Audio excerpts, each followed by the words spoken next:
Hello friends, welcome back to GK pens academy. दोस्तों, हम लोग डिस्कस कर रहे थे यूपी प्लस सी लेखपाल एग्जाम्स के प्रैक्टिस सेट का, और उसी का ये नेक्स्ट क्रम है जिसमें हम देखेंगे आज ये प्रैक्टिस सेट नंबर 8वां। ठीक है, 2026 में जो लेटेस्ट सिलेबस के अनुसार जो जारी किया गया है उसी में ये 100 क्वेश्चन आपको मिलने वाले हैं, जिसमें आपका computer UP GK plus GK GS के क्वेश्चन, उसी में जो हिंदी और करंट अफेयर सभी चीज़ें उसमें समाहित की गई हैं, सभी सारी चीज़ें इसमें संकलित हुई हैं। ठीक है, तो इसका अगर पिछला वाला वीडियो अगर आप लोगों ने नहीं देखा है तो चैनल पर जाइए, आपको वहाँ पे सारे वीडियो मिल जाएंगे और उसको भी आप देख सकते हैं। ठीक है, आपके एग्जाम के लिए बहुत ही हेल्पफुल होगा। चलिए आज का ये 8वां प्रैक्टिस सेट शुरुआत करते हैं।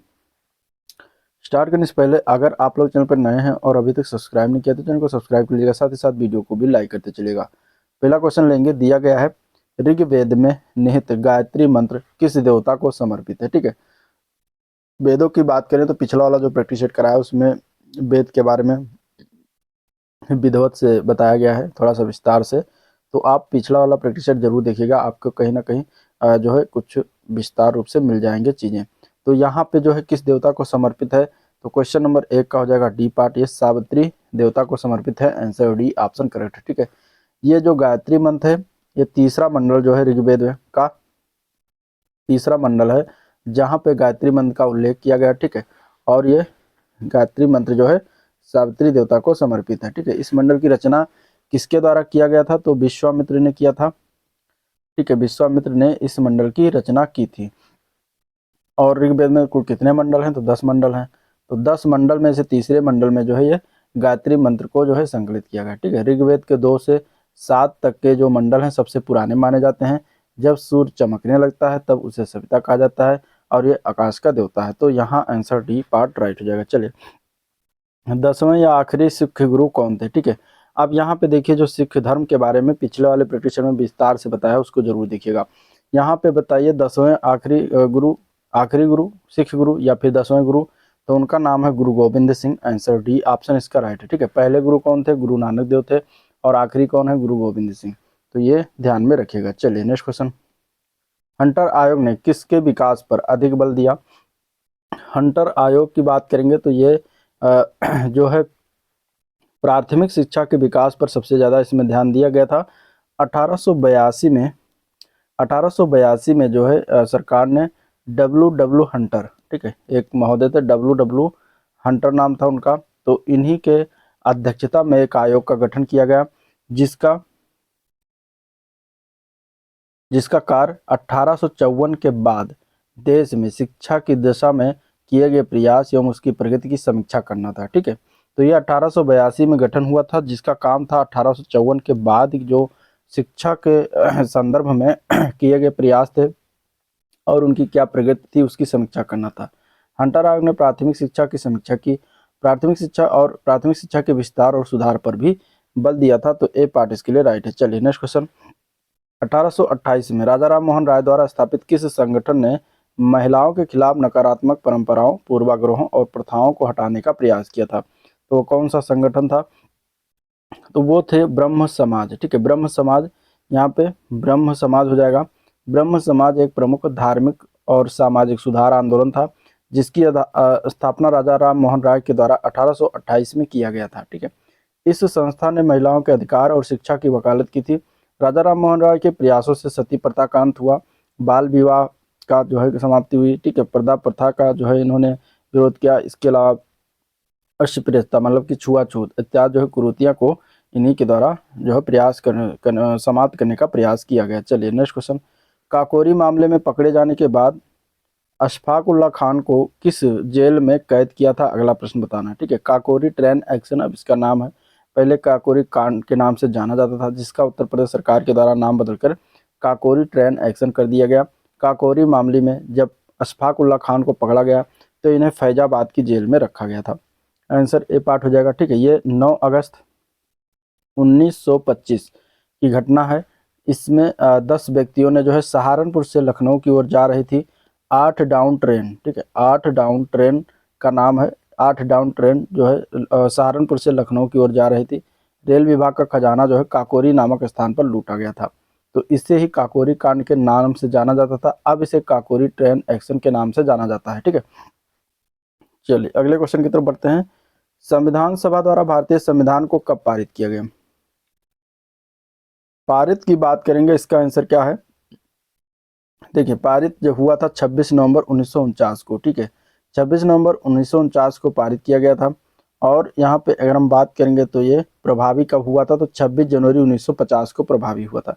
जब प्रभावी पूछा जाएगा तब आपका आंसर क्या हो जाएगा, ये हो जाएगा 26 जनवरी 1950। और जब पारित पूछा जाएगा तो 26 नवंबर 1949 हो जाएगा, ठीक है। तो इस प्रकार ये दोनों में आप लोग ध्यान रखिएगा। बाबा साहब भीमराव अम्बेडकर जो थे, इन्हें भारत का संविधान निर्माता कहा जाता है, ठीक है। भारत के संविधान निर्माता किसको कहा जाता है, तो बाबा साहब भीमराव अम्बेडकर को कहा जाता है। तो ये भी ध्यान में रखिएगा। चलिए, तो क्वेश्चन यहाँ पे क्या है, बी ऑप्शन करेक्ट है। संविधान में कुल कितने अनुच्छेद हैं, तो मूल संविधान में 395 अनुच्छेद टोटल और 8 अनुसूचियां थी, ठीक है। इसके अलावा 12 जो है 22 भाग थे, 22 क्या थे, भाग थे। 26 नवंबर को हर वर्ष इसीलिए क्या मनाते हैं, संविधान दिवस मनाया जाता है। चलिए नेक्स्ट क्वेश्चन, निम्नलिखित में से किसके पास मौलिक अधिकार के संरक्षण की शक्ति होती है, ठीक है। इनमें से किसके पास मौलिक अधिकार के संरक्षण की शक्ति होती है, ये बताना। यहाँ पे आंसर क्या हो जाएगा, मौलिक अधिकार यानी कि मूल अधिकार के संरक्षण की शक्ति जो होती है वो सर्वोच्च न्यायालय और उच्च न्यायालय के पास होती है। आंसर ए पार्ट हो जाएगा, ठीक है। सर्वोच्च न्यायालय की बात करेंगे तो अनुच्छेद 32 के तहत जो है इनके पास शक्ति होती है, और उच्च न्यायालय जो होता है अनुच्छेद 226 के तहत इनके पास शक्ति होती है, ठीक है।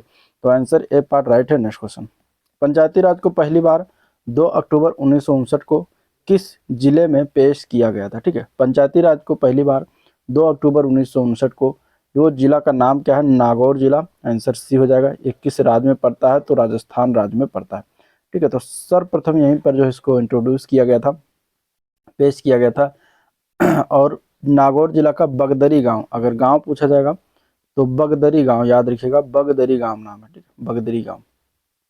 बगदरी गांव में ये सर्वप्रथम अपनाया गया था। इसके बाद दूसरा राज्य अगर पूछा जाएगा तो आंध्र प्रदेश था। पहला राज्य राजस्थान, दूसरा राज्य कौन था, आंध्र प्रदेश था। तो ये भी ध्यान में रखिएगा, आंध्र प्रदेश दूसरा राज्य था अपनाने वाला। चलिए अगला क्वेश्चन, चंद्रमा की सतह पर कौन सा तत्व पाया जाता है। चंद्रमा की सतह पर तत्व बताना है, कौन सा हो जाएगा। चंद्रमा की सतह पर तत्व जो है एकमात्र पृथ्वी का उपग्रह है, प्राकृतिक उपग्रह है चंद्रमा। और यहाँ पे टाइटेनियम भरमार है, टाइटेनियम बहुत ज्यादा पाया जाता है। तो आंसर यहाँ पे क्या है, डी ऑप्शन करेक्ट हो जाएगा, ठीक है। आंसर क्या हो जाएगा, डी ऑप्शन करेक्ट हो जाएगा। चलिए क्वेश्चन नंबर 10, क्वेश्चन नंबर 10 है, निम्नलिखित में से कौन सा उच्चतम पर्वत शिखर है। इनमें से बताना है कि उच्चतम पर्वत शिखर कौन सा होगा। तो इनमें से अगर देखा जाए तो क्वेश्चन 10 का डी ऑप्शन जाएगा। एकांका गुहा पर्वत जो है इनमें से सबसे ऊंचा है, 6962 मीटर इसकी ऊंचाई है। और ये कहाँ पर स्थित है, तो अर्जेंटीना राज्य में स्थित है, ठीक है, अर्जेंटीना राज्य में स्थित है, ये भी ध्यान में रखिएगा। ये एक क्या है, ज्वालामुखी पर्वत है। विश्व का सबसे ऊंचा पर्वत का नाम क्या है, तो माउंट एवरेस्ट नाम है, माउंट एवरेस्ट है, ठीक है, माउंट एवरेस्ट है, जो कि नेपाल और चीन की सीमा पर स्थित है। ये विश्व का सबसे ऊंचा पर्वत शिखर है। और इसका जो है ऊंचाई कितना है, तो 8848.86 मीटर है, ठीक है, ये भी ध्यान में रखेगा। भारत के परिप्रेक्ष्य में पूछा जाए तो केटू है, केटू कहाँ पर स्थित है, पीओके में स्थित है, ठीक है। तो ये भारत का सबसे ऊंचा पर्वत शिखर चोटी क्या है, केटू है, गॉडविन ऑस्टिन। आंसर यहाँ पे क्या हो जाएगा, डी हो जाएगा। नेक्स्ट क्वेश्चन, झील पारिस्थितिकी में से पोषक तत्वों के प्रचुरण की प्रक्रिया को क्या कहते हैं, ठीक है। झील पारिस्थितिकी में पोषक तत्वों के प्रचुरण की प्रक्रिया को क्या कहा जाता है, तो इसका आंसर क्या है, तो उसको हम कहते हैं यूट्रोफिकेशन। क्या कहते हैं, यूट्रोफिकेशन। यहाँ पे आंसर इसका जो है क्या हो जाएगा, डी ऑप्शन राइट हो जाएगा, ठीक है। आंसर क्या हो जाएगा, डी ऑप्शन इसका करेक्ट है, यूट्रोफिकेशन हो जाएगा। डी पार्ट बिल्कुल राइट है, ठीक है, डी पार्ट क्या हो जाएगा, राइट हो जाएगा। जल में अजैविक और जैविक पोषक तत्व के सांद्रण में वृद्धि को यूट्रोफिकेशन कहा जाता है। अब जल में पोषक तत्वों की अधिकता जीवों को प्रभावित करती है। तो झील, तालाब, ये सभी क्या होते हैं, स्थिर जो जलाशय होते हैं। तो यही इसको इसीलिए यूट्रोफिकेशन कहा जाता है। नेक्स्ट क्वेश्चन, मानव विधियों में परिवर्तित पर्यावरण क्या कहलाता है। मानव गतिविधियों से परिवर्तित पर्यावरण जो है उसको क्या नाम दिया गया है, तो उसको कहा जाता है एंथ्रोपोजेनिक पर्यावरण, ठीक है। क्या कहते हैं, एंथ्रोपोजेनिक पर्यावरण। एंथ्रोपोजेनिक पर्यावरण कहा जाता है मानवीय गतिविधियों द्वारा अगर पर्यावरण के प्रदूषण होता है तो उसको क्या कहते हैं, तो एंथ्रोपोजेनिक प्रदूषण कहा जाता है। ठीक है, मानव गतिविधियों से परिवर्तित पर्यावरण एंथ्रोपोजेनिक पर्यावरण कहलाता है। पर्यावरण के अजैविक घटक जैसे कि वायु, जल, मृदा के भौतिक, रासायनिक, जैविक अभिलक्षणों में होने वाला अवांछनीय परिवर्तन जिनसे जीवन स्तर पर जीवन पर क्या होता है, नकारात्मक प्रभाव पड़ता है, उन्हें प्रदूषण कहते हैं। चलिए, भारतीय वन्यजीव संस्थान कहाँ पर स्थित है? ठीक है, भारतीय वन्यजीव संस्थान ये देहरादून में स्थित है, उत्तराखंड में पड़ता है राज्य के देहरादून में। और इसकी स्थापना किया गया था 1982 में। कब किया गया था? 1982 में इसकी स्थापना की गई थी। तो यहाँ पे आंसर सी पार्ट करेक्ट है। अगले प्रश्न की तरफ बढ़ जाएंगे। बेसल समागम या कि बेसल कन्वेंशन। बेसल कन्वेंशन का उद्देश्य निम्नलिखित में से किसके प्रतिकूल प्रभाव से मनुष्य के स्वास्थ्य और पर्यावरण की रक्षा करना है? ठीक है, बेसल कन्वेंशन। बेसल कन्वेंशन की बात करेंगे तो ये 22 मार्च को 1989 को ये हुआ था। कहाँ पर? स्विट्जरलैंड में। स्विट्जरलैंड, बेसल कहाँ पर? स्विट्जरलैंड। तो स्विट्जरलैंड के बेसल में 22 मार्च 1989 को ये अपनाया गया बेसल कन्वेंशन को। और लागू कब हुआ था? 1992 में। लागू कब हुआ था? 1992 में। तो ये भी ध्यान में रखिएगा। ठीक है, ये लागू कब हुआ था? 1992 में। इस कन्वेंशन का मुख्य उद्देश्य क्या था? खतरनाक और अन्य अपशिष्ट निपटान को नियंत्रित और विनियमित करने के उपाय लाकर मनुष्य के स्वास्थ्य और पर्यावरण की रक्षा करना है। तो खतरनाक अपशिष्ट यहाँ पे दिया गया है, तो यही आंसर हो जाएगा, ए पार्ट इसके लिए करेक्ट है। चलिए, अगले प्रश्न की तरफ बढ़ेंगे। निम्नलिखित में से उत्तर प्रदेश के कौन से जिले की सीमा मध्य प्रदेश के साथ साझा नहीं करती? इलाहाबाद जो है सीमा रेखा की बात करेंगे, इलाहाबाद अभी प्रयागराज के नाम से जाना, तो प्रयागराज टच करता है, मिर्जापुर टच करता है। इटावा की बात करें तो इटावा क्या अभी टच करता है। ठीक है, लेकिन अलीगढ़ जो है ये जो है किससे मध्य प्रदेश से सीमा रेखा नहीं बनाता। अलीगढ़ किससे बनाता है? ये हरियाणा से सीमा रेखा बनाता है। ठीक है, तो आंसर क्या हो जाएगा आपका? यही डी ऑप्शन हो जाएगा, जो मध्य प्रदेश से सीमा रेखा नहीं बनाता है। मध्य प्रदेश से सीमा रेखा बनाने वाले अगर हम बात करेंगे तो आगरा हो गया, ये 3 जिले हैं। इसके अलावा आगरा, झांसी, ललितपुर। ठीक है, ललितपुर और ललितपुर के अलावा बांदा, चित्रकूट, सोनभद्र और जालौन, ये सभी जो जिले हैं ये क्या हैं आपके मध्य प्रदेश से टच होते हैं। अगले प्रश्न की तरफ बढ़ेंगे। उत्तर प्रदेश में राष्ट्रीय पार्क और अभ्यारण्य से संबंधित युग्म में से कौन सा बेमेल है, मतलब एक गलत है? चंद्रप्रभा वन्यजीव अभ्यारण्य दिया गया यहाँ पे क्या, अगर देखा जाए तो यहाँ पे वाराणसी दिया गया, जबकि ये चंदौली में स्थित है। ठीक है, और चंदौली और वाराणसी दोनों कहाँ पर हैं? अगल बगल हैं। तो यहाँ अगर हम देखें तो ये क्वेश्चन जब पूछा गया था तब वाराणसी ही में ही था, लेकिन चंदौली अलग हुआ। तो यहाँ पे अगर हम बात करेंगे तो ये भी गलत है। ठीक है, अभी कतर्निया घाट वन्यजीव अभ्यारण्य पीलीभीत दिया गया तो ये भी गलत है, क्योंकि कतर्निया घाट वन्यजीव अभ्यारण्य जो है ये बहराइच में है। कतर्निया घाट वन्यजीव अभ्यारण्य कहाँ है? बहराइच में। ठीक है, तो ये भी गलत हो जाएगा। दुधवा राष्ट्रीय उद्यान जो है लखीमपुर खीरी में है, ये सही है। रानीपुर अभ्यारण्य ये कहाँ पर है? ये चित्रकूट में, ये सही है। तो यहाँ पे क्या हो जाएगा, या तो फिर आप कर देंगे उपयुक्त में से कोई नहीं, या तो फिर यहाँ पे 2 जो है बेमेल है। ठीक है, तो इस तरीके से आप ध्यान में रखिएगा। नेक्स्ट क्वेश्चन देखते हैं। किस प्रकार की मेमोरी हार्ड ड्राइव पर स्वैप फाइल में डेटा स्टोर करती है, संग्रहित करती है? कौन सी प्रकार की मेमोरी होती है, उसको कौन सी प्रकार की मेमोरी कहा जाता है? देखिए, स्वैप फाइल जो होता है इसका उपयोग तब करते हैं जब सिस्टम की रैम जो रैंडम एक्सेस मेमोरी है वो पूरी तरह से उपयोग में होती है। ठीक है, पूरी तरह से मतलब यूज में होती है, तो ऑपरेटिंग सिस्टम जो होता है वो स्वैप फाइल का हार्ड ड्राइव पर बनाता है। ठीक है, ऑपरेटिंग सिस्टम स्वैप फाइल को हार्ड ड्राइव पर बनाता है और इसे वर्चुअल मेमोरी के रूप में प्रयोग करता है। तो यहाँ पे क्या है आंसर? सी हो जाएगा, वर्चुअल मेमोरी। वर्चुअल मेमोरी जो होती है ये हार्ड ड्राइव पर स्वैप फाइल में डेटा स्टोर करती है। ये क्या होती है, रैम के इतना जो है क्या होता है, तेज नहीं होती है लेकिन सिस्टम को अधिक स्मूथ तरीके से चलाने में ये मदद करती है। अगले क्वेश्चन की तरफ ठीक है, चलिए क्वेश्चन नंबर 18। एपीके का क्या अर्थ? एपीके फाइल आपने देखा होगा या मोबाइल में। एपीके का क्या अर्थ होता है? एपीके का फुल फॉर्म, तो इसका फुल फॉर्म होता है एंड्रॉयड पैकेज किट। ठीक है, क्या होता है? एंड्रॉयड पैकेज किट, याद रखिएगा। ये एंड्रॉयड ऑपरेटिंग सिस्टम में एप्लीकेशन सॉफ्टवेयर को इंस्टॉल और वितरित करने के लिए जो उपयोग करने वाला फाइल फॉर्मेट होता है। तो आंसर यहाँ पे सी है इसके लिए करेक्ट। Next question. निम्नलिखित में से कौन सा उत्तर प्रदेश पर्यटन या बौद्ध सर्किट का इसमें से बौद्ध सर्किट का हिस्सा है? उत्तर प्रदेश पर्यटन के बौद्ध सर्किट के हिस्से की और बात करें तो यहाँ पे हो जाएगा सारनाथ डी पार्ट। ठीक है, देखिए 6 स्थान याद रखिएगा बौद्ध सर्किट के परिप्रेक्ष्य में।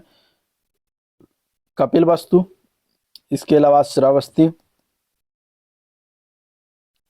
और 2 हो गया, तीसरा है संकीसा संकीसा, चौथा है कौशाम्बी कौशाम्बी, और इसके अलावा सारनाथ, और साथ ही साथ कुशीनगर। तो ये 6 जिले जो हैं क्या हैं, बौद्ध पर्यटन सर्किट के हिस्से हैं।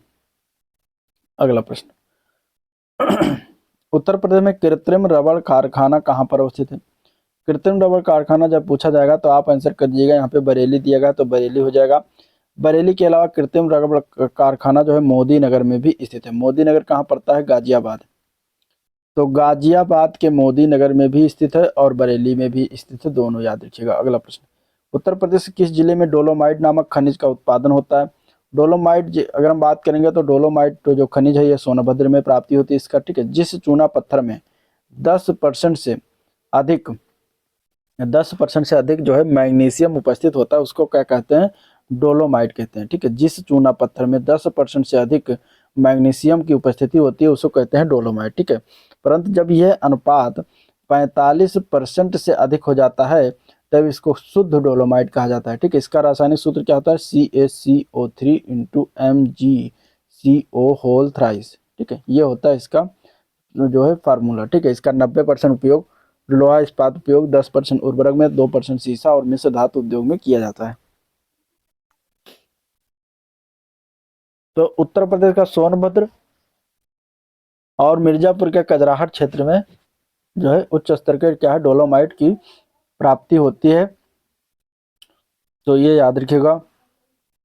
चलिए अगला क्वेश्चन, उत्तर प्रदेश के किस जिले में यूरेनियम पाया जाता है? तो देखिए उत्तर प्रदेश का एकमात्र जिला सभी को पता है ललितपुर हो जाएगा, और ललितपुर से तांबा की भी प्राप्ति होती है। ठीक है, ये भी याद रखिएगा।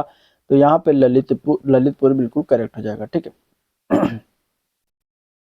क्वेश्चन नंबर 23, निम्नलिखित में से किस मुगल शासक की बेगम का मकबरा मरियम उज जमानी सिकंदरा में स्थित है? सिकंदरा जो है ये कहाँ पड़ता है? ये आगरा में स्थित है, और यहीं पर जो है अकबर का भी क्या है? मकबरा स्थित है। ठीक है, अकबर का क्या है? मकबरा यहीं पर है। और जो सिकंदरा में अगर हम बात करेंगे तो ये सिकंदरा में इसी अकबर के बेबी का भी मकबरा है। मरियम उज जमानी कौन थी? तो मरियम उज जमानी की बात करेंगे, इनका असली नाम जोधाबाई था। जोधाबाई का मकबरा है। ठीक है, जोधाबाई का मकबरा है जो मुगल सम्राट, ये अकबर की हिंदू पत्नी थी। ठीक है, और ये आगरा मथुरा सड़क के बाईं ओर सिकंदरा में अकबर के मकबरे के पश्चिम में स्थित है। बनवाया किसने था? तो जहांगीर के द्वारा बनवाया गया था। जहांगीर की माँ थी और इसने अपनी माँ की याद में इसको बनवाया था। चलिए अगले क्वेश्चन की तरफ बढ़ेंगे, निम्नलिखित में से भारतीय प्रधानमंत्रियों में किसका जन्म प्रयागराज में नहीं हुआ? किसका जन्म प्रयागराज में नहीं हुआ था ये बताना। ठीक है, तो यहाँ पे अगर हम देखें जवाहरलाल नेहरू का, इनका भी जन्म हुआ, इंदिरा गांधी, विश्वनाथ प्रताप सिंह, लेकिन राजीव गांधी का जन्म इनका जो है प्रयागराज में नहीं होता, इनका जन्म हुआ था बॉम्बे में। बॉम्बे यानी कि मुंबई में 1944 को इनका जन्म हुआ था।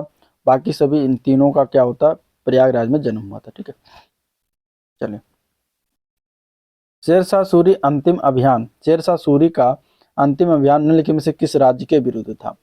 शेरशाह सूरी का अंतिम अभियान जो हुआ था वो 1545 में हुआ था और कालिंजर के विरुद्ध हुआ था। ठीक है, इसी अभियान के दौरान एक बम गोला फटने से इसकी मृत्यु हो गई। कन्नौज का युद्ध कब हुआ? कन्नौज का युद्ध 1540 में हुआ था। ठीक है, और इसमें शेरशाह और हुमायूं के मध्य हुआ था, जिसमें शेरशाह जो है विजयी हुआ था। अगला प्रश्न, भातखंडे संगीत विश्वविद्यालय निम्नलिखित में से किस शहर में स्थित है? तो एकमात्र यहाँ पे हो जाएगा उत्तर प्रदेश की राजधानी लखनऊ में स्थित है। इसकी स्थापना 1926 में किया गया था। हिंदू मुस्लिम एकता का संकेतक सुलह कुल महोत्सव कहाँ मनाया जाता है? सुलह कुल महोत्सव की बात करेंगे तो इसका आंसर क्या है? ए पार्ट है, ये आगरा में मनाया जाता है। यहाँ पे आंसर ए पार्ट हो जाएगा। ठीक है, सर्वप्रथम की बात करेंगे तो ये अकबर के मन में विचार आया था। ठीक है, अकबर के द्वारा पेश किया गया था और अकबर ने इसके 1575 में सभी धर्मों के लिए जो है फतेहपुर सीकरी में इसकी स्थापना करवाया। ठीक है, तो यहाँ पे आंसर क्या हो जाएगा? ए पार्ट बिल्कुल राइट है। चलिए अगले क्वेश्चन की तरफ बढ़ेंगे। निम्नलिखित में से गुप्तकालीन मंदिरों में कौन सा उत्तर प्रदेश में अवस्थित है? नचना कुठार मंदिर, तिगवा का विष्णु मंदिर, भूमरा का शिव मंदिर, देवगढ़ का दशावतार मंदिर। ये चारों मंदिर जो है गुप्तकालीन मंदिर है। ठीक है, गुप्तकालीन मंदिर है। इसमें से उत्तर प्रदेश में जो स्थित है वो कौन सा स्थित है? तो वो है देवगढ़ का दशावतार मंदिर, ललितपुर उत्तर प्रदेश में यही स्थित है। ठीक है बाकी तीनों जो है वो मध्य प्रदेश में पड़ते हैं। अगले क्वेश्चन की तरफ बढ़ जाएंगे। उत्तर प्रदेश में आयुर्वेद महोत्सव का आयोजन कहाँ पर हुआ था? तो इसका आंसर क्या है? सी ऑप्शन, झांसी में। ठीक है, आयुर्वेद महोत्सव कहाँ होता है? झांसी में होता है। ठीक है, और कजरी महोत्सव का आयोजन कहाँ होता है? मिर्जापुर में। गंगा महोत्सव का आयोजन कहाँ होता है? वाराणसी में होता है। तीनों याद रखिएगा। अगले क्वेश्चन, उत्तर प्रदेश में चित्रकारी की कला ने किसके शासनकाल के दौरान अपना चरम स्थान जो है हासिल किया था? तो ये हुआ था जहांगीर के काल में। ठीक है, चित्रकला का कुशल ये पारखी था जहांगीर। इसी के समय को चित्रकला का स्वर्ण काल भी कहा जाता है। ठीक है, स्वर्ण काल भी कहा जाता है। जहांगीर ने हेरात के अकारीजा में नेतृत्व में आगरा में एक चित्रशाला की भी स्थापना की थी। अगले क्वेश्चन की तरफ बढ़ते हैं। जिला मुख्यालय बलिया शहर महर्षि का जन्म स्थान और कर्म स्थान माना जाता है। कौन से महर्षि का जन्म स्थान और कर्म स्थान जिला मुख्यालय बलिया में? तो ऋषि का नाम है भृगु। भृगु ऋषि का जन्म स्थान जो है कहाँ पर है, और कर्मस्थल भी यहीं बलिया शहर को माना जाता है। ठीक है, ये कौशल साम्राज्य का भाग हुआ करता था पहले। पहले ये गाजीपुर का हिस्सा था, लेकिन 1879 में, ठीक है, 1 नवंबर 1879 को इसे अलग करके एक नया जिला बना दिया गया। मंगल पांडे, चित्तू पांडे, चंद्रशेखर जो भारत के नवे प्रधानमंत्री हुए, जनेश्वर मिश्र, हजारी प्रसाद द्विवेदी, यही सब जो कहाँ के हैं? बलिया के ही व्यक्तित्व हैं। चलिए नेक्स्ट क्वेश्चन, कवयित्री महादेवी वर्मा का जन्म किस शहर में हुआ था? इनका जन्म कब हुआ था? 26 मार्च 1907 को। ठीक है, कहाँ पर, किस जिले में हुआ था? तो फर्रुखाबाद जिले में हुआ था। आंसर डी ऑप्शन करेक्ट हो जाएगा। और इन्हें आधुनिक मीरा के रूप में भी जाना जाता है। आधुनिक मीरा किसे कहा जाता है? तो इन्हीं को कहा जाता है। ठीक है, आधुनिक मीरा का नाम, तो इन्हीं का नाम याद रखिएगा। इनकी प्रमुख रचनाओं में सांध्य गीत, सांध्य गीत इनकी प्रमुख रचना है। छड़दा, छड़दा, ठीक है, छड़दा के चलचित्र, छड़दा के चलचित्र। ठीक है, इनकी प्रमुख रचना हो गई मेरा परिवार, दीपशिखा, नीरजा, निहार, ये सभी इनकी क्या है? प्रमुख रचना है। अगले क्वेश्चन की तरफ बढ़ जाएंगे। अगला क्वेश्चन है, उत्तर प्रदेश के नगरों में महापौर का निर्वाचन कैसे होता है? महापौर के निर्वाचन की बात करेंगे तो निगम में सबसे बड़े राजनीतिक दल के सदस्यों द्वारा किया जाता है, कि सीधे नगर के निर्वाचकों द्वारा किया जाता है, कि नगर निगम के कार्यालय समिति के सदस्यों के द्वारा, नगर निगम के सदस्यों के द्वारा किया जाता है। तो यहाँ पे आंसर सी ऑप्शन हो जाएगा। ठीक है सीधे नगर के निर्वाचकों के द्वारा किया जाता है। और महापौर जो होता है किसी नगर के प्रशासक को कहा जाता है। मेयर जो होता है वो शहर का क्या होता है? प्रथम नागरिक कहलाता है। जवाहर रोजगार योजना, JRY जिसको कहते हैं, ये किस वर्ष शुरुआत किया गया था? जवाहर रोजगार योजना 1 अप्रैल 1989 को इसकी शुरुआत हुई थी। आंसर बी ऑप्शन करेक्ट हो जाएगा। 1999 में इसे जवाहर ग्राम समृद्धि योजना में क्या कर दिया गया? मिला दिया गया था। ठीक है, इसका नाम क्या किया गया? जवाहर ग्राम समृद्धि योजना कर दिया गया। ठीक है, जवाहर ग्राम समृद्धि योजना कर दिया गया। फिर इसका जो है वर्ष 2001 में इसका नाम बदलकर संपूर्ण ग्रामीण रोजगार योजना कर दिया गया, SGRY। तो ये भी ध्यान में रखिएगा। अगला क्वेश्चन, माँ कार्यक्रम, माँ मदर्स एब्सोल्यूट अफेक्शन निम्नलिखित में से किस मंत्रालय के द्वारा अगस्त 2016 में प्रारंभ किया गया? तो यह है स्वास्थ्य एवं परिवार कल्याण मंत्रालय के द्वारा चलाया गया। तो आंसर बी ऑप्शन बिल्कुल करेक्ट हो जाएगा। ठीक है, नेक्स्ट क्वेश्चन की तरफ बढ़ते हैं। उत्तर प्रदेश में पंचायती राज संस्थाओं में महिलाओं के लिए आरक्षित स्थानों की संख्या कितनी है? आरक्षित स्थानों की संख्या जब बात करेंगे तो यहाँ पर आंसर ए पार्ट हो जाएगा। कुल स्थानों का 1/3 है। ठीक है, डी में दिया गया 243 के प्रावधान है। तो यहाँ पे आंसर क्या हो जाएगा? ए पार्ट हो जाएगा। अगले प्रश्न की तरफ बढ़ते हैं। 20 सूत्रीय कार्यक्रम किस प्रधानमंत्री के कार्यकाल में प्रारंभ किया गया था? 20 सूत्रीय कार्यक्रम जो है ये कब चला? तो 20 सूत्रीय कार्यक्रम जो 1975 में इसको स्टार्ट किया गया। और उस समय प्रधानमंत्री कौन थी? तो इंदिरा गांधी थी। आंसर यहाँ पे डी ऑप्शन राइट हो जाएगा। ठीक है, इसका पुनर्संरचना करवाया गया सन 2006 में इस 20 सूत्रीय कार्यक्रम का। चलिए नेक्स्ट क्वेश्चन, ईख, ईख मतलब गन्ने, गन्ने की जो अधसाली किस्म है, ये इसकी फसल अवधि क्या होती है? ठीक है, गन्ने की एक किस्म का नाम अधसाली है। इसकी फसल अवधि जो होती है 18 माह में तैयार हो जाती है। तो आंसर क्या है यहाँ पे? बी ऑप्शन, ये मुख्य रूप से कहाँ बोई जाती है, तो महाराष्ट्र में। महाराष्ट्र के कम वर्षा वाले क्षेत्रों में इसका रोपण किया जाता है, जुलाई में इसका रोपण कर देता है। नेक्स्ट क्वेश्चन, निम्नलिखित में से इसका प्रयोग, किसका प्रयोग अधिकतर भारतीय गजटों में प्रकाशित सरकारी नियम है, आदेश आदि की सूचना के प्रसंग में होता है, किसका प्रयोग किया जाता है इसके लिए, तो इसके लिए हम अधिसूचना निकलती है, ठीक है, जिसको कहते हैं नोटिफिकेशन, इंग्लिश में नोटिफिकेशन या फिर अधिसूचना, यह निकाला जाता है। तो ये जो है भारतीय गजट में प्रकाशित होता है सरकारी नियम, आदेश आदि की सूचना के संबंध में। क्वेश्चन नंबर 40, किस वर्ण के समूह वर्णों का उच्चारण स्थान मूर्धा है इनमें से। मूर्धा की बात करेंगे तो मूर्धा का उच्चारण स्थान टा वर्ग आता है, तो टा वर्ग ये होगा नहीं, टा वर्ग बी पार्ट हो जाएगा, ठीक है। श भी और री भी, री शा टा वर्ग जितने हैं, टाठा टाठा टाठा टा, तो ये सभी क्या है, मूर्धा वर्ग में आते हैं, मूर्धा व्यंजन। इसमें देखिए चा वर्ग दिया गया, तो चा और शा और हा जो दिया गया इसमें, ठीक है, चा छा जा झा, ये सभी आपके आ जाते हैं किसमें, तालु में, ताल हो जाता है, ठीक है। स त थ द ध न, ये आपका दंत में आ जाता है, ठीक है। का खा गा घा, ये किस में आ जाता है, आपका कंठ में आ जाता है, साथ ही साथ इसमें छोटा आ भी आ जाता है कंठ में। चलिए अगला क्वेश्चन, उसने मुझसे कहा मैंने आज एक मशीन खरीदी है, उक्त वार्तालाप में किस विराम चिन्ह की कमी या त्रुटि है। तो इसमें अगर देखा जाए तो मैंने, उसने मुझसे कहा मैंने आज एक यहाँ से शुरुआत हो रहा है ये, ठीक है पूरा, और यहाँ पे अगर आप देखिए तो यहाँ पे एक कामा नहीं लगा हुआ, यही कमी है। तो आंसर क्या है, सी ऑप्शन बिल्कुल करेक्ट हो जाएगा, क्योंकि ये क्या है, यहाँ पे अल्प विराम लगना चाहिए, क्योंकि उसने मुझसे कहा, थोड़ा सा रुका जा रहा है, उसने मुझसे कहा, फिर मैंने आज एक मशीन खरीदी, तो अल्प विराम का चिन्ह यहाँ पे नहीं लगाया गया था, तो गलती यही थी, अल्प विराम का चिन्ह सिंगल कामा होता है नीचे वाला। चलिए, संज्ञा को दिए गए संज्ञा के भेद से सुमेलित करना है, फिर उत्तर बताना है। जुलाई किस प्रकार की संज्ञा का उदाहरण है। चलिए, जुलाई जो है क्या है, ये जुलाई अगस्त सितंबर ये सभी व्यक्तिवाचक संज्ञा है, ठीक है। मैना, मैना क्या है, मैना जातिवाचक संज्ञा होगी, क्योंकि जाति बता रही, पूरे मैना की जाति बता रही है। कुंज, कुंज क्या है, कुंज जो है एक प्रकार का ये समूहवाचक संज्ञा है, ठीक है। कुंज क्या है, समूहवाचक संज्ञा, और पानी जो है द्रव्यवाचक संज्ञा। तो इस प्रकार यहाँ पे ये मिलान करने के लिए आएंगे और आपको इसके लिए तैयार रहना है। आंसर यहाँ पे डी ऑप्शन राइट है। अगला क्वेश्चन, सरपंच ने गांव में तालाब बनवाया, वाक्य में कौन सी क्रिया है, ठीक है, क्रिया बताना है। अब यहाँ पे क्रिया की जब बात करेंगे तो देखिए, तालाब बनवाया, अपना खुद नहीं बनाया, बनवाया गया, यानी कि दूसरे से काम करवाया गया प्रेरणा से, तो प्रेरणार्थक क्रिया हो जाएगी यहाँ पे, ठीक है। जिन क्रियाओं से यह बोध हो कि कर्ता स्वयं कार्य न करके किसी दूसरे कार्य करने के लिए प्रेरित करता हो अथवा करवाता है, प्रेरणार्थक होती है। तो यहाँ पे यही ए पार्ट राइट है। क्वेश्चन नंबर अगला 44 नंबर क्वेश्चन, काली परछाई से नन्हा बालक डर गया, पंक्ति में कौन सा कारक है। तो देखिए, जहाँ पे डरने का भाव आए, भय हो जाए, अलगाव हो, तुलना की जाए, समानता का भाव प्रकट हो, तो वहां पे अपादान कारक होता है, ठीक है। तो अपादान हो जाएगा यहाँ पे, बिल्कुल ए पार्ट करेक्ट है। अगला क्वेश्चन, शब्दों के भेद के संबंध में निम्नलिखित में से कौन सा कथन सही नहीं है, इनमें से बताना, ठीक है। रचना के आधार पर हिंदी भाषा में शब्दों के 3 भेद होते हैं, तो बिल्कुल सही, रचना के आधार पर हिंदी भाषा में 3 भेद होते हैं।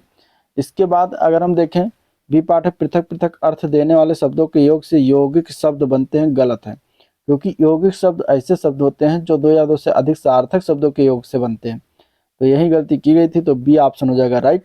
प्रयोग के आधार पर हिंदी भाषा में 2 शब्द होते हैं, बिल्कुल सही। संस्कृत में शब्द जो के तो प्रयुक्त होते हैं तत्सम कहलाते हैं संस्कृत के शब्द, ये भी सही है, तो बी पार्ट करेक्ट, गलत है, बाकी सारे सही थे। अगला क्वेश्चन, निम्नलिखित में से कौन सा शब्द कुसुम सर शब्द का पर्यायवाची नहीं है इनमें से।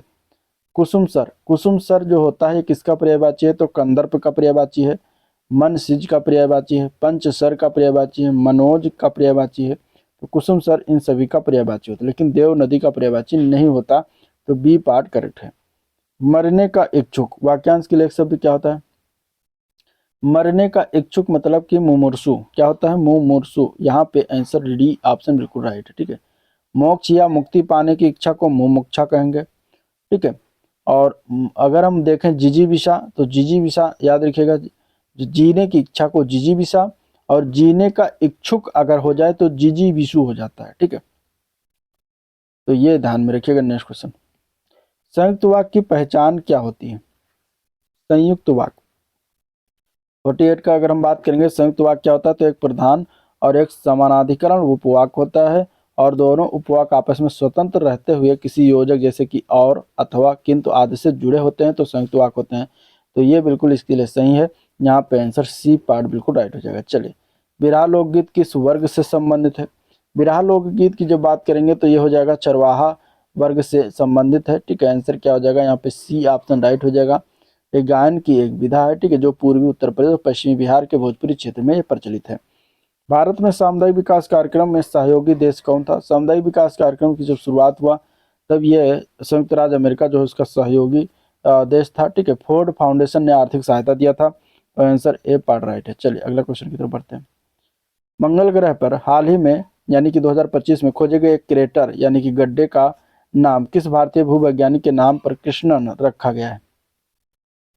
तो जो रखा गया उनका नाम था MS कृष्णन, पूरा नाम इन्हीं के नाम पर रखा गया है। ठीक है, तो आंसर क्या है यहाँ पे? ए पार्ट बिल्कुल राइट है। अगले प्रश्न की तरफ बढ़ते हैं। दिसंबर 2004 में आई सुनामी से भारत का कौन सा क्षेत्र जलमग्न हो गया था? 2004 में जब आया था तो इंदिरा पॉइंट क्या होता था? जलमग्न हो गया था। ठीक है, आंसर क्या है? ए पार्ट बिल्कुल राइट हो जाएगा। ये क्या है? भारत का सबसे दक्षिणतम बिंदु है। ठीक है, दक्षिणतम बिंदु है भारत का। तो आंसर ए पार्ट बिल्कुल करेक्ट है। ठीक है, ये द्वीप जो है ग्रेट निकोबार द्वीप का सबसे दक्षिणतम बिंदु है। चलिए, 2025 में आए मोन्था चक्रवात का संबंध किस खाड़ी से था?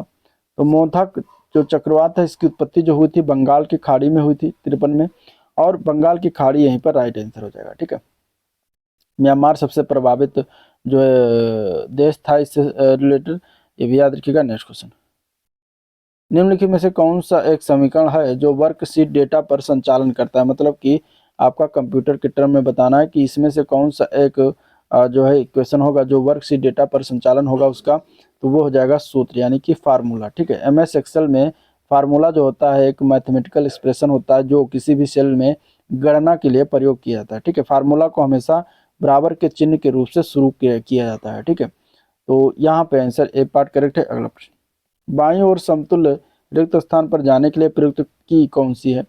बाईं ओर समतुल्य स्थान पर रिक्त स्थान पर जाने के लिए हम शिफ्ट प्लस टैब का प्रयोग करते हैं। तो आंसर क्या है? ए पार्ट करेक्ट हो जाएगा। ठीक है, क्वेश्चन नंबर 56, आप ईमेल के किस प्रकार की फाइलें संलग्न कर सकते हैं? ईमेल में किस प्रकार की फाइलें संलग्न किया जाता है? देखिए, ईमेल में लगभग किसी भी प्रकार की फाइल को संलग्न मतलब अटैच कर सकते हैं। ठीक है, अटैच कर सकते हैं किसी भी प्रकार की फाइल को, जैसे कि टेक्स्ट डॉक्यूमेंट हो गया, जैसे कि PDF है, PDF के अलावा डॉक्स है। ठीक है, डॉक्स हो गया डॉक्यूमेंट। ठीक है, ऑडियो फाइल जैसे MP3 हो गया, वेब फाइल हो गया। ठीक है, वीडियो हो गया, वीडियो फाइल में MP4 हो गया, MP4 हो गया। ठीक है, AVI हो गया। इसके अलावा जो है image JPG image, JPEG image, PNG image, ये सभी जो इसमें अटैच कर सकते हैं। जिप फाइल है, .zip फाइल, .rar फाइल। ठीक है, जिप फाइल है। प्रेजेंटेशन जैसे PPT फाइल, ये सभी हम जो है क्या इसमें अटैच कर सकते हैं। तो यहाँ पे कोई भी फाइल जिसे फाइल फॉर्म में रखा जा सकता है उसको अटैच कर सकते हैं। हालांकि कुछ ईमेल सेवाएं सुरक्षा कारणों से विशेष प्रकार की फाइलें जैसे .exe, .bat, तो ये क्या है इसको ब्लॉक कर सकती हैं। ठीक है, अगला क्वेश्चन, नेटवर्किंग में मेल सर्वर से ईमेल पुनः प्राप्त करने के लिए किस प्रोटोकॉल का प्रयोग करते हैं? तो ईमेल को पुनः जब प्राप्त करना है तो उसके लिए हम POP3 प्रोटोकॉल का प्रयोग करते हैं। ठीक है, पोस्ट ऑफिस प्रोटोकॉल वर्जन 3 इसका नाम है, जिसका हम प्रयोग करते हैं ईमेल प्राप्त करने के लिए। ठीक है, अगला क्वेश्चन, निम्नलिखित में से कौन सा गवर्नमेंट नहीं इनमें से? B2B यानी business to business, government to government, government to citizen, government to business. तो जहाँ पे गवर्नमेंट है सभी हो जाएगा। B2B जो है बिजनेस टू बिजनेस, ये आपका क्या है गवर्नमेंट के प्रारूप में नहीं आता, क्योंकि ये गवर्नमेंट का मुख्य उद्देश्य सरकार और नागरिक के बीच सेवाओं का आदान प्रदान, और B2B का लक्ष्य व्यवसायों के बीच कमर्शियल लेन देन को सुगम करना। तो यहाँ पे यही B2B हो जाएगा जो कि राइट आंसर है। चलिए, फेसबुक मैसेंजर में स्क्रीन के नीचे स्माइली फेस आइकन पर टैप या क्लिक करने का उपयोग के लिए किया जाता है, किसके लिए करते हैं? तो इसमें क्या है स्टिकर भेजने के लिए करते हैं, स्टिकर सेंड करने के लिए। आंसर सी ऑप्शन राइट है। एक इमेज के छोटे संस्करण को क्या कहा जाता है? एक इमेज है उसके छोटे संस्करण की अगर बात करेंगे तो देखिए थंबनेल होता है वो। ठीक है, तो आंसर क्या हो जाएगा? थंबनेल। यहाँ पे आंसर ए पार्ट राइट है। नेक्स्ट क्वेश्चन की तरफ बढ़ते हैं। निम्नलिखित में से कौन सी एन्क्रिप्शन विधि RSA में कार्यरत है? ठीक है, RSA RSA जो टर्म है एल्गोरिथम जो है कौन सी है, एन्क्रिप्शन विधि। यानी कि अगर हम RSA की बात करते हैं तो ये एक एसिमेट्रिक एन्क्रिप्शन एल्गोरिथम होता है और इसे 3 लोगों ने मिलकर बनाया था, तो उन्हीं के तीनों के नाम पर जो है RSA एल्गोरिथम रख दिया गया। ठीक है। R फॉर रॉन रेवेस्ट होता है और S फॉर डी समीर और A फॉर जो है लियोनार्ड एडलमैन। तो इन्हीं के तीनों के नाम पर जो है लास्ट वाले में इनके सर नेम पर RSA एल्गोरिथम नाम रख दिया गया, जो कि एक एसिमेट्रिक एन्क्रिप्शन एल्गोरिथम है जो मैथमेटिकल वर्किंग से रिलेटेड है। ठीक है, जो कि एक इसका पब्लिक की और एक प्राइवेट की जोड़े के रूप में काम करता है। इसमें डेटा को इनक्रिप्ट करने के लिए पब्लिक की का प्रयोग करते हैं और डिक्रिप्ट करने के लिए जो हम प्राइवेट की का प्रयोग करते हैं। तो इसमें आपको ये याद रखना है। यहाँ पे इसके लिए याद रखिएगा कि कौन सा इसमें से कार्यरत है। तो RSA के लिए पब्लिक की और प्राइवेट की दोनों इसमें कार्यरत होता है। लेकिन एनक्रिप्शन विधि पूछा गया तो एनक्रिप्शन के लिए पब्लिक की, लेकिन अगर डिक्रिप्शन पूछा जाएगा, ठीक है, डिक्रिप्शन पूछा जाएगा तब आप उसके लिए क्या लगाएंगे, तब आप उसके लिए जो है प्राइवेट की लगाएंगे। ठीक है, तो अभी एनक्रिप्शन पूछा गया इसलिए पब्लिक की लगाइएगा और डिक्रिप्शन जब पूछा जाएगा तो आप निजी की हो जाएगा। तो यहाँ पे क्या आंसर सही है, ए पार्ट सही है। नेक्स्ट क्वेश्चन, कौन सा डेटा प्रसंस्करण मतलब कि डेटा प्रोसेसिंग इसको कहते हैं, डेटा प्रोसेसिंग की विश्वसनीयता है। ठीक है, यहाँ पे बताना हमें। तो यहाँ पे देखिए डेटा प्रोसेसिंग मतलब बिग डेटा प्रोसेसिंग के बारे में पूछा जा रहा है। बिग डेटा के जो 5B है, ठीक है, 5B पढ़ा होगा आप लोगों ने। 5B की अगर बात करेंगे तो 5B में क्या क्या आता है, तो उसमें आता है वॉल्यूम पहला, ठीक है, दूसरा उसमें वेलोसिटी, तीसरा उसमें आ जाता है वेराइटी, चौथा उसमें आ जाता है वेरासिटी, ठीक है, वेरासिटी, और पांचवा उसमें आ जाता है वैल्यू। तो ये 5V है बिग डेटा प्रोसेसिंग की। तो उसमें से विश्वसनीयता की बात करेंगे तो वो हो जाता है वेरासिटी, ठीक है, जिसको कहते हैं सत्यता होता है। तो 5 मुख्य पहलुओं में से एक जो है वेरासिटी है, सत्यता है, इसको हिंदी में कहते हैं सत्यता, इंग्लिश में वेरासिटी कहते हैं। और ये जो है यही हो जाएगा इसका आंसर। ठीक है, डेटा प्रोसेसिंग की विश्वसनीयता क्या है, वेरासिटी है। ठीक है, जबकि वॉल्यूम जो है डेटा की मात्रा को दर्शाता है, वेग वेलासिटी को, ठीक है, यानी कि डेटा प्रोसेसिंग की गति जो है स्पीड को दर्शाता है, और वेराइटी जो है वो विविधता होती है, विभिन्न प्रकार की डेटा की मौजूदगी को दर्शाता है, और वैल्यू जो होता है उसका वैल्यू दर्शाता है। ठीक है, तो यहाँ पे आंसर क्या है, ए पार्ट राइट है। नेक्स्ट क्वेश्चन, पहली पीढ़ी के कंप्यूटरों में इस्तेमाल की जाने वाली मुख्य मेमोरी डिवाइस क्या थी। पहली पीढ़ी यानी कि प्रथम पीढ़ी के जो कंप्यूटर हुए कब आया, 1940 से 56 तक प्रथम पीढ़ी के कंप्यूटर कहा जाता है, जिसमें मुख्य मेमोरी डिवाइस के रूप में इन्होंने मैग्नेटिक ड्रम का इस्तेमाल किया था, चुंबकीय ड्रम का इस्तेमाल किया गया था। तो आंसर डी ऑप्शन राइट हो जाएगा। और सर्किटरी में किसका इस्तेमाल किया था, वैक्यूम ट्यूब का इस्तेमाल किया गया। ठीक है, वैक्यूम ट्यूब का प्रथम पीढ़ी का कंप्यूटर में इस्तेमाल किया गया था। लगभग 18,000 से प्लस प्रथम जो वैक्यूम ट्यूब का इस्तेमाल होता था। ठीक है, और चुंबकीय ड्रम डेटा को स्टोर करने के लिए चुंबकीय ड्रम का इस्तेमाल किया गया मेमोरी के रूप में। और इनपुट के लिए पंच कार्ड का इस्तेमाल किया गया, पंच कार्ड और पेपर टैप, तो ये इनपुट के लिए इसका इस्तेमाल किया गया था। ठीक है, तो सभी प्रथम पीढ़ी के कंप्यूटर में इस्तेमाल हुआ था। चलिए, निम्नलिखित में से किस हार्डवेयर डिवाइस को भंडारण इकाई यानी स्टोरेज यूनिट के रूप में माना जाता है, हालांकि इसकी स्टोरेज कैपेसिटी बहुत कम होती है, तो वो होता है रजिस्टर। ठीक है, रजिस्टर बहुत सबसे फास्ट मेमोरी है। ठीक है, जो कि सबसे फास्ट मेमोरी रजिस्टर मेमोरी, जो कि सिस्टम का सबसे तेज और एक्सपेंसिव मेमोरी है। डेटा स्टोरेज की क्षमता इसकी कम होती है। चलिए नेक्स्ट क्वेश्चन, निम्नलिखित में से कौन सी इंटरनेट सेवा इंटरनेट पर फोन कॉल करने और प्राप्त करने का तरीका है। ठीक है, अब इंटरनेट पर फोन कॉल जब पूछा जाएगा तो वो हो जाएगा VoIP, यानी कि वॉइस ओवर इंटरनेट प्रोटोकॉल एक ऐसी टेक्निक है जो इंटरनेट पर फोन कॉल करने और प्राप्त करने की अनुमति देती है। तो आंसर सी ऑप्शन इसका राइट हो जाएगा। नेक्स्ट क्वेश्चन, मानव शरीर में कौन सा सूक्ष्म जीव विटामिन B12 के संश्लेषण में मदद करता है, तो वो कौन सा सूक्ष्म जीव है, तो वो है ई कोलाई। ठीक है, आंसर सी ऑप्शन इसका राइट हो जाएगा। अगले प्रश्न की तरफ बढ़ेंगे, इंटरनेट पर किसी की पहचान चुरा कर उसे डिजिटल रूप में प्रताड़ित करना क्या कहलाता है, तो उसको डिजिटल रूप में प्रताड़ित करना साइबर बुलिंग कहलाता है। ठीक है, साइबर बुलिंग कहलाता है। आंसर सी ऑप्शन इसके लिए राइट हो जाएगा। राष्ट्रीय आपदा मोचन बल यानी NDRF किसके अधीन कार्य करता है, तो NDRF जो है ये गृह मंत्रालय के अधीन कार्य करता है। तो यहाँ पे आंसर डी ऑप्शन इसका करेक्ट है। क्वेश्चन नंबर 69, निम्नलिखित में से कौन सी भूकंपीय तरंगे सबसे अधिक विनाशकारी समझी जाती है? तो इसमें से कौन सी तरंग होती है? तो वो होती है इनमें से क्वेश्चन नंबर 69, यहाँ पे आंसर क्या है? तो धरातलीय तरंग जो होती है, प्राइमरी तरंग, भूकंपीय तरंगों में सबसे ज्यादा विनाशकारी तरंगे जो होती है एल तरंग इसको कहा जाता है, एल वेव या धरातलीय तरंग। ठीक है, तो ये सबसे ज्यादा विनाशकारी होती हैं, तो यहाँ पे सी ऑप्शन इसका करेक्ट हो जाएगा। बाकी प्राइमरी तरंग या प्राथमिक तरंगों को पी तरंग कहा जाता है, ठीक है, और द्वितीयक तरंग को एस तरंग कहा जाता है। निम्नलिखित में से कौन सा स्वदेशी डिजिटल प्लेटफॉर्म का उदाहरण है? स्वदेशी डिजिटल प्लेटफॉर्म, स्वदेशी डिजिटल प्लेटफॉर्म पूछेगा तो आप भीम यूपीआई लगा दीजिएगा, यहाँ पे आंसर क्या आ जाएगा? सी ऑप्शन राइट है। चलिए नेक्स्ट क्वेश्चन, नवीन प्रौद्योगिकियों के संदर्भ में डेटा सोवेरेनिटी, ठीक है, यानी डेटा संप्रभुता जो कहते हैं, इसका तात्पर्य क्या है, इसका अर्थ क्या है? तो इसका अर्थ है किसी देश का अपने डेटा पर अधिकार होना, तो उसको क्या कहते हैं? डेटा संप्रभुता। ठीक है, चलिए निम्न में से कौन सा इसमें से जीवाश्म ईंधन है? जीवाश्म ईंधन की बात करेंगे तो कोयला, पेट्रोलियम, प्राकृतिक गैस, ये सभी जीवाश्म ईंधन के उदाहरण है। यहाँ पे अगर देखा जाएगा तो जीवाश्म ईंधन निम्नलिखित में से कौन सा हो जाएगा? तो वो हो जाएगा आपका इसमें जल विद्युत। ठीक है, जल विद्युत, जल विद्युत। इसमें जो जीवाश्म ईंधन की बात करेंगे तो जीवाश्म ईंधन के उदाहरण में कोयला, पेट्रोलियम, प्राकृतिक गैस आता है, तो कोयला हो जाएगा, जल विद्युत पवन ऊर्जा ऐसे नहीं होगा, कोयला हो जाएगा। चलिए अगला क्वेश्चन, क्वांटम कंप्यूटिंग किस क्षेत्र में प्रभावशाली है?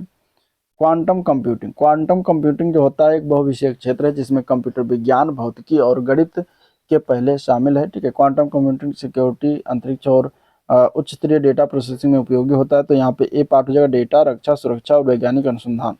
आंसर ए पार्ट इसके लिए करेक्ट है। सह्याद्री पर्वत श्रृंखला में स्थित लोकप्रिय पहाड़ी जो है किले का नाम बताए जिसे द ईगल्स नेस्ट के नाम से जाना जाता है। उस किले का नाम क्या था? तो उस किले का नाम है तोरण किला। आंसर डी ऑप्शन करेक्ट है। ठीक है, इसको द ईगल नेस्ट के नाम से जाना जाता है। और इस पर्वत श्रृंखला को हम क्या कहते हैं? पश्चिमी घाट। इसी पर्वत श्रृंखला को पश्चिमी घाट भी कहा जाता है। ठीक है, तो ये भी ध्यान में रखिएगा। और इसमें द ईगल नेस्ट के नाम से जाने जाने वाला जो पहाड़ी किला है उसका नाम है तोरण किला। ठीक है, चलिए अगला क्वेश्चन, इस प्रक्रिया में मिट्टी के एक्सचेंज कॉम्प्लेक्स पर सोडियम आयनों का संचय शामिल है जिसके परिणाम स्वरूप सोडिक मिट्टी सोलांट्रेज का जो है निर्माण होता है। तो वो कौन सा है इसमें से बताना, उसको क्या कहा जाता है उस प्रक्रिया को? तो उसको कहते हैं क्षारीकरण, एल्कलाइजेशन एक प्रक्रिया होती है। ठीक है, तो इसको क्या कहते हैं? क्षारीयकरण। आंसर यहाँ पे ए पार्ट राइट है। निम्नलिखित में से कौन सी जनजाति नीलगिरी पहाड़ियों पर नहीं पाई जाती? इनमें से, ठीक है, नीलगिरी जो पहाड़ियां हैं उनमें जनजातियां निवास करती हैं, तो इनमें से कौन सी जो जनजाति है वो नीलगिरी पहाड़ी पर नहीं निवास करती? तो नीलगिरी पहाड़ियां कहाँ पर स्थित है? तो दक्षिण भारत में स्थित है। ठीक है, दक्षिण भारत में तमिलनाडु, केरल और कर्नाटक राज्यों में फैली हुई हैं।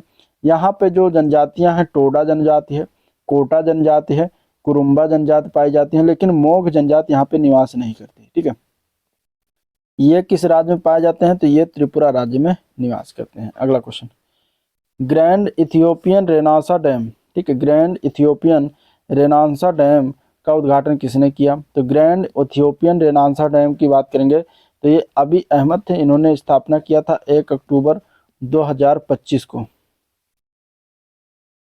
ठीक है, ये माफ करिएगा 2025 में सितंबर को, 2025 में सितंबर में अबी अहमद जो थे ये इथियोपिया के प्रधानमंत्री थे। इथियोपिया के प्रधानमंत्री अबी अहमद, इन्होंने अफ्रीका के सबसे बड़े जल विद्युत बांध का उद्घाटन किया है। ठीक है, चलिए ये बांध नील नदी की सहायक नदी ब्लू नदी पर जो है बनाया गया है, तो ये याद रखिएगा। अगला क्वेश्चन, विपणन सत्र 2026-27 के लिए गेहूं का न्यूनतम समर्थन मूल्य कितना निर्धारित किया गया? गेहूं का न्यूनतम समर्थन मूल्य जो है यह निर्धारित किया गया है 2585 रुपये प्रति कुंटल। आंसर ए पार्ट कर रखिएगा। ठीक है, एमएसपी कितना है? 2585 रुपये प्रति कुंटल। चलिए अगला क्वेश्चन, मई 2025 में किस देश के लांगटांग घाटी में याला ग्लेशियर को मृत घोषित किया गया? तो याला ग्लेशियर को मृत घोषित किया कौन से देश में है? तो नेपाल देश में है। आंसर यहाँ पे सी ऑप्शन राइट है। ठीक है, हिंदू कुश हिमालय क्षेत्र के भीतर नेपाल के लांगटांग घाटी में जो है याला ग्लेशियर को मृत घोषित किया गया। क्वेश्चन नंबर 80, संयुक्त राष्ट्र ने वर्ष 2025 से प्रतिवर्ष किस दिन को विश्व ग्लेशियर दिवस के रूप में मनाने का निर्णय लिया है? तो ये 21 मार्च से निर्णय लिया गया है, ठीक है। 21 मार्च को विश्व ग्लेशियर दिवस मनाया जाएगा, तो ये ध्यान में रखिएगा। 2025 में निर्णय लिया गया। नेक्स्ट क्वेश्चन, मई 2025 में प्रधानमंत्री मोदी ने अमृत भारत स्टेशन योजना के तहत कितने रेलवे स्टेशनों का उद्घाटन किया है इनमें से? तो ये किया गया 103 रेलवे स्टेशन का उद्घाटन। आंसर सी ऑप्शन राइट हो जाएगा। क्वेश्चन नंबर 82, विकास केंद्र उपागम किस योजना के अंतर्गत अपनाया गया था? विकास केंद्र उपागम जो है चौथी पंचवर्षीय योजना आई थी, उसके अंतर्गत जो है अपनाया गया था। तो आंसर क्या है यहाँ पे? डी ऑप्शन बिल्कुल राइट है। चलिए अगला क्वेश्चन देखते हैं। निम्नलिखित में से कौन सा केंद्रीय बजट के राजस्व घाटे में सम्मिलित नहीं किया था इनमें से? तो क्वेश्चन नंबर 83 का आंसर क्या है? डी ऑप्शन, ठीक है। अल्प बचत जो होता है उसको सम्मिलित नहीं करते हैं, तो यहाँ पे डी पार्ट करेक्ट है। निम्नलिखित में से कौन सा इसमें से मुद्रा व्यापार का अंग नहीं है? T4। तो मुद्रा व्यापार के अंग में IDBI आता है, ठीक है। ICICI ये भी आता है T4 में, और मुद्रा व्यापार सहयोग निधि भी आता है। भारतीय रिजर्व बैंक में इसमें मुद्रा व्यापार का अंग नहीं है, ठीक है, क्योंकि RBI जो है क्या है? RBI बैंकों का बैंक है खुद। तो यहाँ पे आंसर सी ऑप्शन करेक्ट है। माफ करिएगा, आंसर यहाँ पे जो है क्या हो जाएगा? सी ऑप्शन है, मुद्रा व्यापार सहयोग निधि है। बाकी RBI भी है इसमें, ICICI भी है और IDBI भी है, ठीक है। ये तीनों हैं, लेकिन मुद्रा व्यापार सहयोग निधि जो होता है ये मुद्रा व्यापार का अंग ना होता। यह मुद्रा बाजार में रिजर्व बैंक को केंद्रीय स्थान मिला है और वह बाजार में करेंसी और उधार के प्रवाह को नियंत्रित करता है। अगला क्वेश्चन, सेबी की स्थापना किस वर्ष की गई थी? सेबी की बात करेंगे तो भारतीय प्रतिभूति एवं विनिमय बोर्ड की स्थापना 12 अप्रैल 1988 में इसकी स्थापना की गई थी, ठीक है। 30 जनवरी 1992 को एक अध्यादेश के द्वारा इसे वैधानिक दर्जा प्रदान किया गया, और ये इसका जो है मुख्यालय कहाँ पर है? तो इसका मुख्यालय जो है मुंबई में बनाया गया है, ठीक है। चलिए क्वेश्चन नंबर अगला, प्रधानमंत्री किसान सम्मान निधि PM किसान योजना कब प्रभाव में आई? तो ये आई थी 1 दिसंबर 2018 से, ठीक है। ये PM किसान योजना जो है फरवरी 2019 में शुरुआत किया गया था।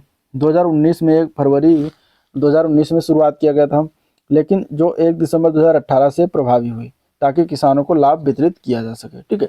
तो इसीलिए थोड़ा बैक डेट जाके इसको करवाया गया था। इसके अंतर्गत क्या है? 6,000 रुपये प्रतिवर्ष दिया जाता है। 6,000 रुपये प्रतिवर्ष दिया जाता है और 2,000 रुपये 3 समान किस्तों में प्रदान किया था। चलिए अगला क्वेश्चन, संविधान के अनुच्छेद 39B व 39C का संबंध निम्न में से किससे है? तो इसका संबंध समान न्याय एवं निःशुल्क विधिक सहायता से है, भौतिक संसाधनों के स्वामित्व एवं नियंत्रण पर है, संसाधनों का अहितकारी संकेंद्रण रोकना, या B व C दोनों से इनमें से कौन सा सही हो जाएगा? तो यहाँ पे अगर हम देखें तो भौतिक संसाधनों के स्वामित्व पर नियंत्रण, संसाधनों का अहितकारी संकेंद्रण रोकना, तो ये दोनों से है।